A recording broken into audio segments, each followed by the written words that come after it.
Hello, I'm Sarah McDonald and welcome to this MSF TV special.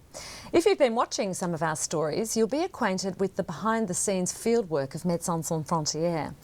One of the most insightful stories shown on MSF TV is from the award-winning documentary film Living in Emergency. It tells the story of anaesthetist Chris Brasher, who went on multiple field missions with the organisation in conflict zones throughout the world. At times it's pretty difficult to watch, and it documents Chris's experience in Liberia and the Democratic Republic of Congo. And he joins me now to take a look back at that time. Hi Chris. Hi. Let's start with looking at a short clip from one of your experiences over there.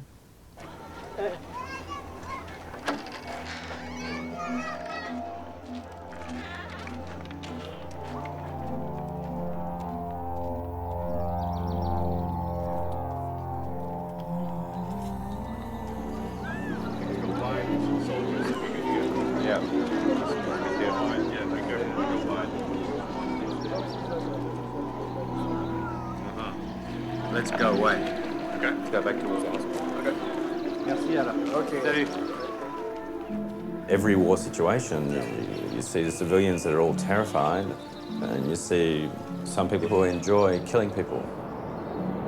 Hundreds of civilians have been killed and injured in the small West African nation of Liberia. Dr. Chris Brasher is an Australian doctor with Médecins Sans Frontières who is in Monrovia. I spoke to him a short time ago. In 2003, I was working with MSF in Monrovia. All people being injured are civilian. People ask me all the time, what is the international community doing about the situation? That time was sort of a turning point for me. People being carted around on wheelbarrows with big holes in them, blood all over the streets, no water, no electricity, no food.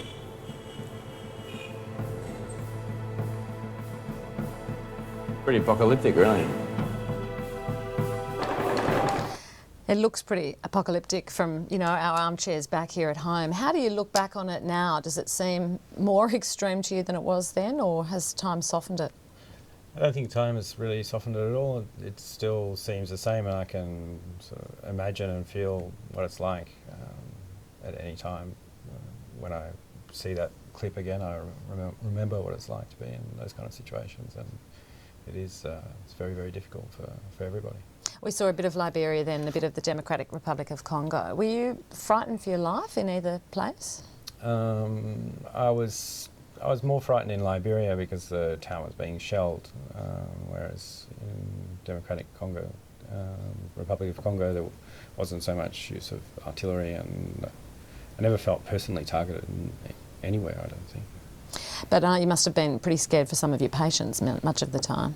Yes, obviously the most shocking and horrifying thing is seeing the patients come in with their injuries and trying to look after them, and there's so many that you can't do anything for. So how many missions have you been on? Where have you been? I couldn't say exactly how many missions I've been on. Worked a lot of the time in sub-Saharan Africa. I spent the first 2 years going backwards and forwards to Burundi, and also worked in Angola and Sierra Leone, Liberia, Congo, Eritrea, Mozambique, Georgia, Armenia, Colombia, Sri Lanka. You've been everywhere, man. No, not really. It's not everywhere. But between times, though, some of the missions were 3 months, some were a bit longer. You'd go back to Paris, is that right? Yeah, I would go back to Paris, or I'd come back to Australia occasionally and see my family, probably every year and a half. And occasionally I'd work in Australia for a month or so just to keep in contact with resource-rich medicine, let's say, and a more stable environment. Yeah, but as you say, you're going from one extreme environment to another of resource poor, of blood, conflict and violence and danger, back to some countries like Australia and Paris. It's quite a schizoid life for you. Yeah, it was. In some points I've had a lot of difficulty adapting, coming back from chaos and just getting really obsessed with how everything can possibly work. How the sewerage is all working, the electricity, how come that's all working, and trying to figure out how it could possibly all be organised and how it could all happen. And so you do have these kind of moments, or I have had these moments of feeling very alienated in a structured and non-chaotic environment. What about when you're actually in the places? Did you become, you know, it sort of seemed strange to you when you saw that things were working. Did you become desensitised to how things didn't work and to some of the mayhem and the violence that you did see? It's a difficult question to answer. I think violence became certainly something I was more familiar with, that's for sure. I'm not sure I was ever really desensitised to it. Like, I still found it horrific, but and I still find it horrific when I see it in Australia. I'm working in Australia or in a rich country, so I'm not sure if I've been, I don't think I've been desensitised, no. It's funny though, as Westerners, when we're in these situations, and we saw this in the film, I think, quite a few times, that we feel anger when we're in these places, that we have this sort of righteous anger that it could be so bad. It plunges us into sort of watching something we never normally have to see and being a part of it.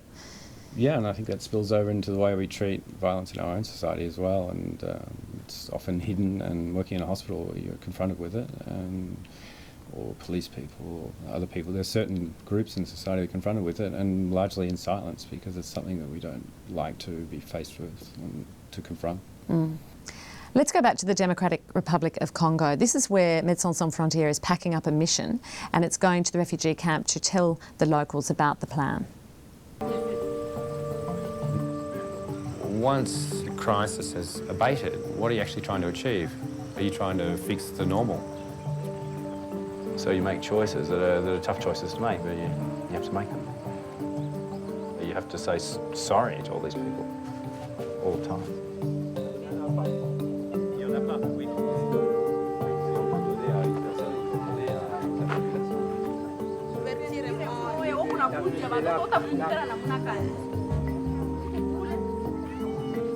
We're going to go back to the lot of the average sub-Saharan African existence, which is pretty hard. Normal's not good, but MSF's never been pretentious enough to try and think they are going to have an overall impact on health. It's a drop, tiny, tiny drop in a sea of oceans. It seemed to me it is incredibly hard to leave. I thought those parts of the film were particularly compelling.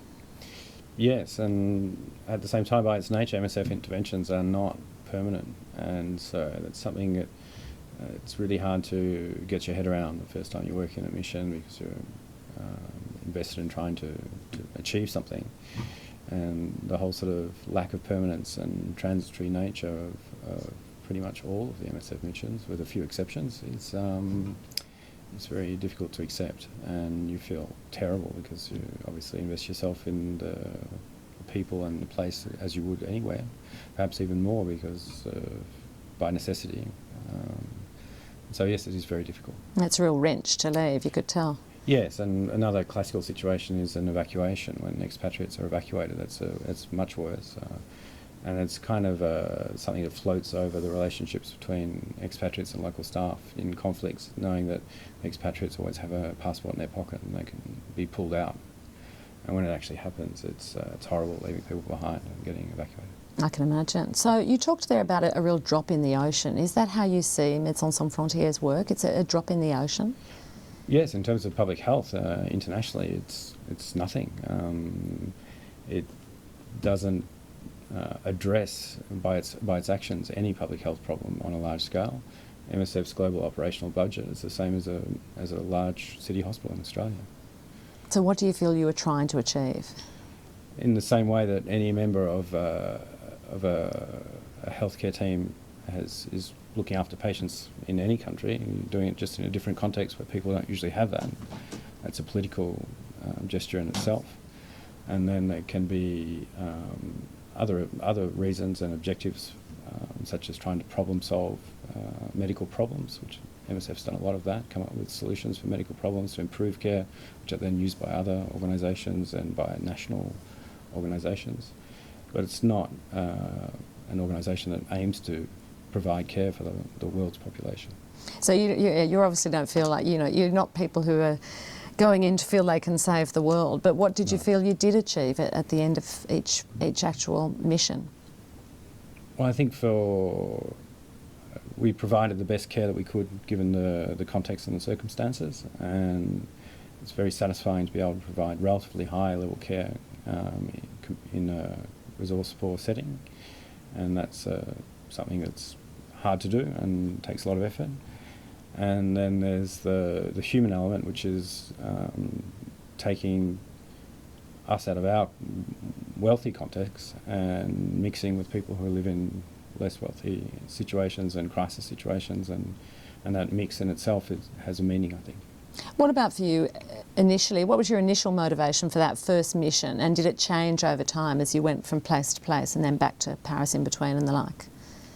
I'm not sure how conscious I was of my own initial motivations. It kind of made sense to me to practice medicine. Medicine should be for all patients, I think, and you shouldn't be choosing your patients.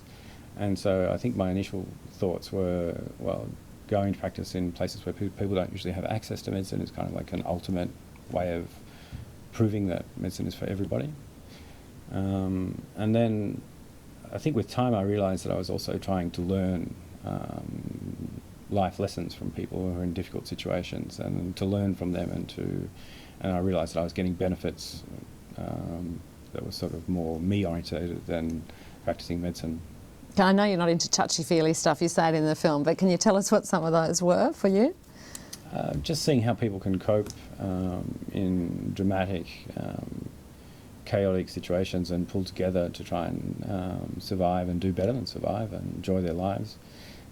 I found that very inspiring compared to coming from a relatively comfortable environment materially, where I don't think those kind of issues are so well addressed. So in terms of that, did it make you a more resilient person, a better doctor? How's it changed you over the years? I think it's made me much more politically aware. I have a different perspective than if I had just stayed living in Australia. My priorities aren't about getting wealthier and having more security, because it seems like I'm very, very wealthy and very secure. And in terms of my practice, I think practice was helped by it in a lot of ways, even though the medicine is very, very different and the actual technical aspects are completely different to what I'd practice in Australia, obviously.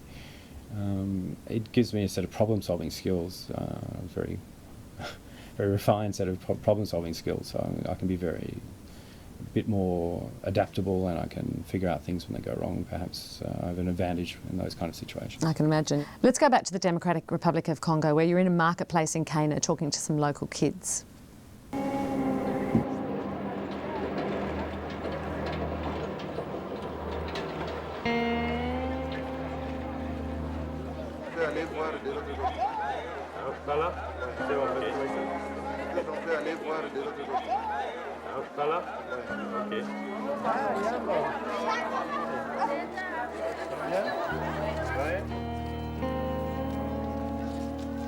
J'ai rien compris, hein? Qu'est-ce qu'il dit? Il dit quoi? Fumer. Ah, il faut que j'arrête. Ah, oui. Asante.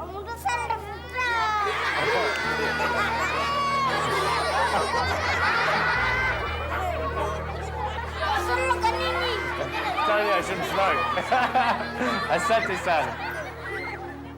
Situations where people are less wealthy are often more human than situations where people are very wealthy. And it kind of fits in that going to do medicine with people that are actually trying to help each other is in some ways more rewarding than doing medicine in a country where people don't give a shit about each other. So do you still believe that less wealth makes people more human? I think I do. I think that when people are less rich, that they're more obliged to depend upon one another, and they don't have any choice in the matter. And that part of what happens when people become richer is that they learn that they can have, if they have more money, they need less people. So the connections between people that are obviously Much far stronger. more powerful and stronger in that way. So given that, how do you feel now you're back here and you're back in the hospital system working in Australia in Cairns in terms of the patients that come in? Well, in terms of the patients, I see a lot more very, very isolated people who don't have families coming in with them. They don't have people to go home to. They don't have human resources. They might have money, but they don't have human resources. And I don't think I established the same relationships with people because it's just not what's habitual here. It's interesting, isn't it, what we've lost along the way? And do you feel, like you said back then, that we don't give a shit about each other in the West? Relatively, yes. I think that's true. I think that it's much more individualistic society where people are trying to achieve personal goals and not goals of a larger number of people together. And I think seems, at least from my experience in Australia, that sort of the richer we get, the more we're like that. And the need goes on in Democratic Republic of Congo and in other countries where you've been. How do you reconcile for yourself moving back to the West and working in medicine here? What makes it relatively easy is that I'm still looking after individual patients and providing care to individual patients, and each patient's needs are critical to them, and so it always has that meaning through my work. In terms of outside of work, it's much more difficult. What about in Liberia? There was a turning point for you say, in the film, where a decision where you decided to stop working in the field. Yep. What was that, and why did it turn you? I think it was at the end of I was just saturated from seeing too much chaos and conflict, and that I really felt that I was working mainly in the head office at that stage and sending people into conflicts all over the place and following what was going on. And I really felt like that if I couldn't stomach it anymore, I couldn't send anybody else to go and do it anymore either, and that I didn't want to do that kind of stuff anymore. But it'd been 9 years, so I think that kind of saturation could happen. That's a long time, yeah. With any kind of work. How was the initial adjustment of going back to Paris? We've talked about it here, but what about when you first came out of these zones and went back to Paris? I used to feel very alienated and to be sort of obsessed with stuff that people don't think about, like how everything works. Yeah.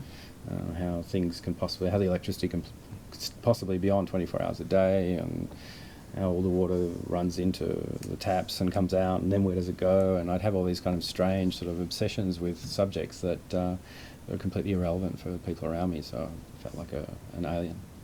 And how long did it take to really feel like you had your feet on the ground and you accepted what was all around you and as normal, the electricity, the water, the benefits that we take for granted in a Western society?